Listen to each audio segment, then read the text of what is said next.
Cette photo a été prise à l'intérieur du centre d'accueil universel et mon fils a eu une crise psychotique à l'église.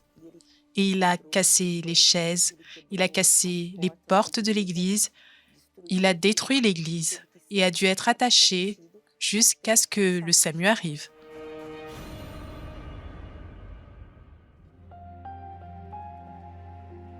Je me souviens de lorsqu'il était petit, l'avoir présenté sur l'autel. Il allait à l'EBI, les éducatrices l'aimaient beaucoup, il était un enfant normal. Et avec le temps, il est devenu adolescent et le monde a eu de l'éclat à ses yeux. J'avais déjà au fond un désir pour le monde parce que je voyais mes amis qui parlaient des fêtes, des réseaux sociaux. C'est là que j'ai connu la boisson. Et de là, j'ai commencé la marijuana. Je commençais à sortir le jeudi. Je n'arrêtais que le lundi, le mercredi. Et ça me faisait mal, parce que vous vous dites que vous n'avez eu qu'un seul fils et en plus de cela, vous voyez votre fils dans une telle situation. Je prenais tellement de marijuana que j'ai développé de la schizophrénie. Et c'est alors que j'ai eu mon premier bad trip. Ma vision a commencé à s'obscurcir. Un bus arrivait et il y avait un poteau devant moi. Je me suis accroché à ce poteau ce jour-là. Et sur cette photo ici, il a fait un autre bad trip après le premier et il a pris une lame de rasoir et a commencé à serrer cette lame dans sa main pour pouvoir se tuer, car ce qu'il voulait vraiment, c'était prendre cette lame et se couper la gorge. Là, j'ai été prise de désespoir. J'étais désespérée. Son père pleurait d'un côté et moi, je pleurais d'un autre côté. Vous voyez comment il rentre à la maison. Après des jours à utiliser de la drogue et à boire au point même de presque boire sa propre urine. Il devait toujours y avoir quelque chose pour pouvoir le contenir, l'attacher, parce que si on ne l'attachait pas, il allait attenter à sa propre vie. C'était épuisant, mais je devais persévérer. Je faisais des propos de prendre son t-shirt et le baptiser. Et plus je luttais, plus il empirait.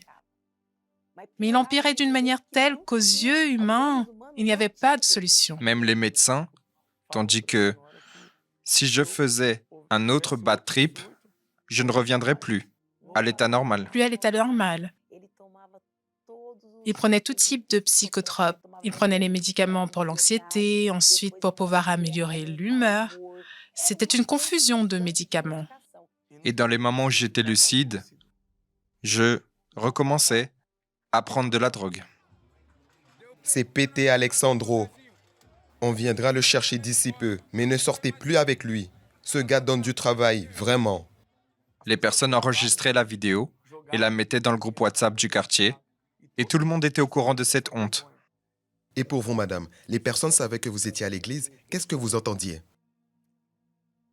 Il n'y a plus rien à faire pour lui. Oublie. Vous allez à l'église et votre fille ne fait qu'empirer? Je prenais toujours une quantité exagérée de cocaïne. Mais à un moment, quand le soleil a commencé à se lever, j'ai commencé à perdre le contrôle de mon corps. Je suis sorti en courant et une voix me disait de monter à l'étage du lieu de la fête et de sauter. J'ai réussi à tourner mon corps et je me suis enfermé dans les toilettes. Lorsque j'ai pris le lavabo, je voulais frapper ma tête contre le lavabo. Des voix me disaient qu'elles voulaient m'emporter et ce n'était réel que pour moi. Rien ne se produisait en réalité. Et lorsque j'ai repris conscience,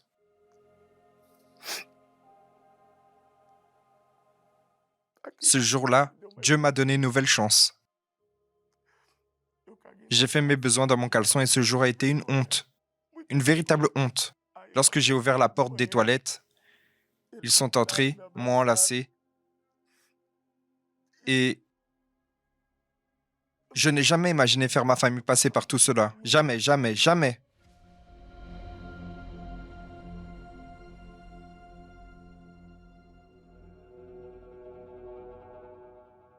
J'étais dans la foi, la pandémie est arrivée, son père a attrapé le Covid.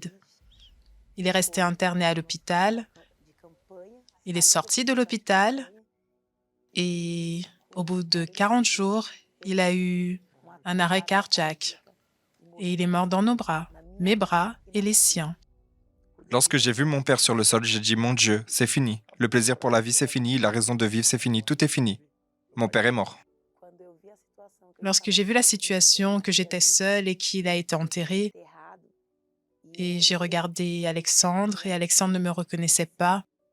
Il avait perdu la tête. Il ne me reconnaissait pas. Il me regardait et disait, « Où est ma mère? Allez chercher ma mère. Madame, allez chercher ma mère. » Et il a commencé à crier. Et là, j'ai dit, « Mon Dieu, comment est-ce que je vais faire maintenant avec un jeune homme de cette taille, moi toute seule ?» Et j'ai lutté pendant presque 8 ans. Je prenais la Bible, j'allais à la porte de l'église parce que toutes les églises étaient fermées. J'allais à la porte de l'église et je demandais à Dieu de me secourir et juger ma cause. Tous les jours, j'y allais le matin, l'après-midi et le soir. Pendant la pandémie, le matin, l'après-midi et le soir. Jusqu'à ce que le Seigneur Jésus-Christ fasse la justice qu'il a promis dans la Bible.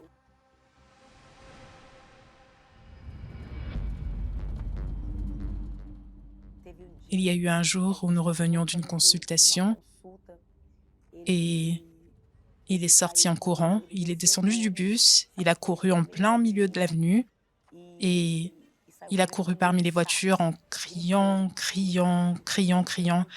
Et lorsqu'on est arrivé à l'église, il a cassé les bancs de l'église, il a cassé toutes les portes de l'église, il a crié, il criait et se frappait. Après avoir cassé toute l'église, il est sorti comme ça, attaché, et vous pouvez même voir qu'il est tout mordu parce qu'il essayait de mordre les personnes.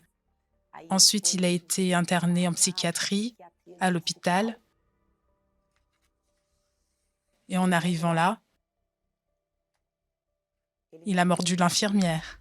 Et là, c'en était trop. Là, j'ai pleuré. Ce jour-là, j'ai pleuré.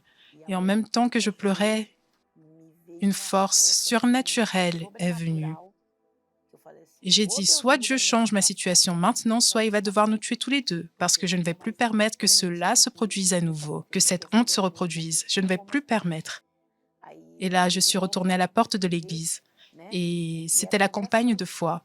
Pendant la pandémie, sans pouvoir travailler, sans vraiment pouvoir sortir de la maison. Même ainsi, je suis allée vers l'autel. J'ai sacrifié pour de vrai. J'ai vraiment donné mon tout. J'ai retiré tout mon appui sous mes pieds. Je suis restée dans la totale dépendance de Dieu, sans même savoir comment je paierais la clinique, comment je paierais les charges de la maison. Je suis podologue. Et pendant la pandémie, les personnes venaient à ma porte avec un ongle incarné. Elles commençaient à se ronger les ongles des mains. Et je faisais les consultations le soir, durant la journée. Je le faisais sans arrêt. Et la valeur a été bien élevée. Elle aurait pu résoudre ma vie sur le champ. En vérité, je n'avais jamais gagné cette valeur. Mais ça n'aurait pas apporté ce que je voulais de plus précieux, qui était la santé physique et mentale de mon fils. J'ai pu engendrer environ 3 900 €. Je n'ai pas eu peur, je n'ai pas eu de réticence.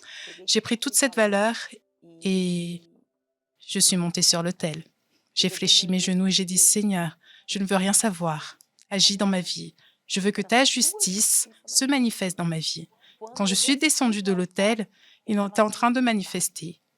Le pasteur a expulsé le démon et il a dit, « Maman, maman, je suis libre. Maman, je suis libre. Maman, je suis libre. » Et depuis ce jour, Alexandre a commencé à cesser les traitements. Il a pris lui-même la décision de cesser les traitements. Il les a cessés un à un. Et c'est là que ma lutte a commencé. J'ai commencé à participer aux réunions de mercredi, de vendredi, de dimanche. Et j'ai déterminé cela à l'intérieur de moi à travers sa foi. Il m'a dit, « Maman, je veux chercher, je veux me faire baptiser de nouveau et je veux recevoir le Saint-Esprit. »